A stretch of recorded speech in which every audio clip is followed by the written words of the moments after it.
When you think of the 2020 NBA Rookie of the Year, generally you think of one or two players. Those players being Ja Morant and Zion Williamson.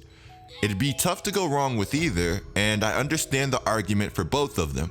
When you look at Ja Morant, you look at somebody that's defied the odds time and time again. He's got a Memphis team that was an afterthought coming into the season, playing offense and playing all-around basketball at just a ridiculous rate. Now, I know it sounds silly to attribute that to one rookie. While it's a team effort, I think Ja Morant is actually that good.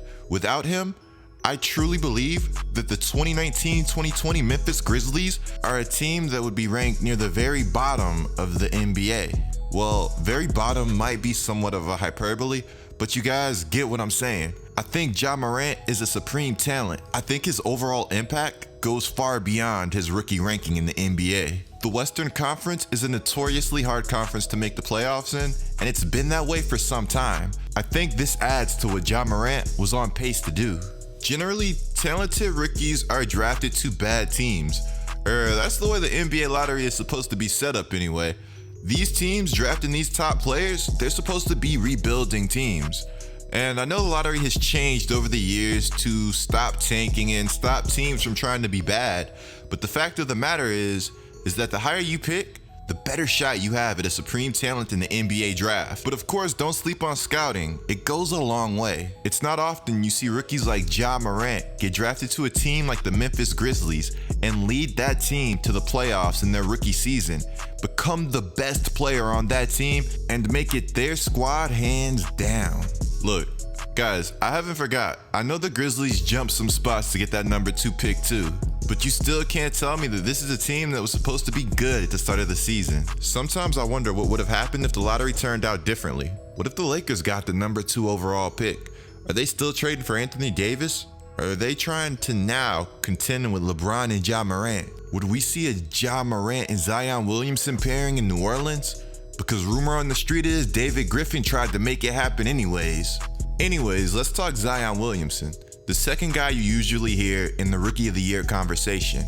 While it's been pretty much a runaway for Ja, Zion gets brought up a lot because basically he is the best rookie in the NBA. I know some people might consider that a controversial statement in itself, but hey, 24, 7 and 2, that's tough to overlook. Then you gotta look at how Zion is doing this. He's not only doing it effectively, but he's doing it dominantly. Zion is shooting nearly 60% from the field, and there's probably only a handful of players in the entire NBA that can slow Zion down, because I'm not really sure there's anybody that can guard him one-on-one. I'm a Pelicans fan, so there may be a little bias when I say this, but honestly, I think Zion is one of the best rookies in NBA history. But even with that being said, the sample size is somewhat small, and he hasn't played near enough games for me to consider him a serious Rookie of the Year candidate. But I will say this, if he did end up leading the Pelicans to the playoffs and taking that 8th spot away from the Memphis Grizzlies, then the Rookie of the Year conversation between him and Ja gets all the more serious. On an advanced stats basis, the Pelicans' best lineups obviously include Zion Williamson. It'd be silly to think that they didn't. But the truth is, before the Pelicans got Zion Williamson to return this season, they were playing very good basketball. It looked like they were finally starting to turn a corner that they've been waiting to turn for a while. A lot of people attribute the Pelicans' season being turned around to only Zion Williamson, and that's not the case. This is a good young team. It's like everybody forgot about B.I. because this guy was an all-star averaging nearly 27 points a game this season. Then you talk about Drew Holiday, one of the best two-way players in the NBA, and then we had ZO2 playing out of his mind, which is not getting enough attention. For stretches this season, ZO2 is looking like a star, and if we get this video to 1K likes, I'll bring you guys a breakdown on how Lonzo turned it all around. Don't let the franchise record for consecutive losses this season fool you. This team is good, but of course, naturally, they're even better with Zion Williamson. He's a huge impact player, and he should be treated as such. But as it stands, I think over the course of the season, Ja Morant undoubtedly has had the bigger impact for the Memphis Grizzlies, and that's why naturally, I think Ja should be Rookie of the Year. And while a lot of people would agree with me, Kendrick Nunn is not one of those people. Now, before we go any further, be sure to subscribe and turn on notifications. You will not want to miss another GETLIKECOOP video. And that's facts.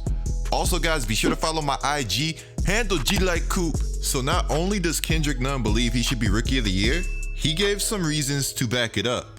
And honestly, it makes you wonder what the true definition of the Rookie of the Year award is. Kendrick Nunn said the most value should be in wins, and our team, the Miami Heat, have been holding it down. We're a playoff team, so go ahead and give that Rookie of the Year to Kendrick Nunn. Now, naturally, I think Kendrick Nunn might have his awards confused, but of course, maybe I'm the one confused because I don't know what the direct definition of the Rookie of the Year award is, the MVP award. Really, none of the awards do I have a great definition for. Actually, you know what? Screw that. I do have a direct definition. It might not be the NBA's definition because you guys know the voting pretty much changes for MVP every year. To me, MVP, Rookie of the Year, it should be the best player, the most valuable player to that team, to their respective team. Now that we got that out of the way. But there's no way it would make any logical sense in millions upon millions of years in any alternate universe to have the Rookie of the Year award go to the team that has the most wins. But everything considered, Ja Morant's team does in fact have a good bit of wins, and they're also looking like they were going to be the team that made the playoffs, as I've discussed earlier in this video multiple times. Now, that's why I stressed that point so much earlier in the video. But even in an absurdly strange episode of Rick and Morty, I really don't think it would make a lot of sense to have Kendrick Nunn be the Rookie of the Year. Now, if you go to the NBA rookie ladder, number 1 is Ja Morant. It says the Grizzlies enter the hiatus as the number 8 seed, and Ja is a major reason for that. Stunning spot in the standings. Many thought the Grizzlies were doomed for the draft lottery, but Morant changed that narrative. Now, who's number 2? I'll give you guys a brief moment to go ahead and take a guess. If you guessed that number 2 was Zion Williamson, you'd actually be wrong. Number 2 in the NBA's rookie ladder is Kendrick Nunn. NBA.com states that Nunn earns number 2 thanks to his overall body of work this season. In 62 games, all starts, Nunn averaged 15.6 points on 44.8% from the field, 36% on three-pointers. While the undrafted rookie struggled in his most recent games, he's been a baller all season. Look, man, I got mad love for Miami. You guys know that. One of my favorite teams in the entire NBA. But to put him over Ja Morant, that's tough. But I can't be mad at Kendrick Nunn. I admire the confidence, and that confidence is probably what helped to get him to where he is today. And I mean, it's not like he's number 3, number 4, number 5 in the NBA's rookie ladder. He's just a number 2 gunning for number 1. So of course, Ja Morant disagrees with Kendrick Nunn. He saw what Nunn said, and he took to Twitter to post a laughing gif starring himself. It was kind of hard. He also posted another tweet saying, when you're a threat, you're always the target. Humble and hungry. Ja Morant has become one of my favorite players, not just for his on-court play, but off the court. This guy is elite.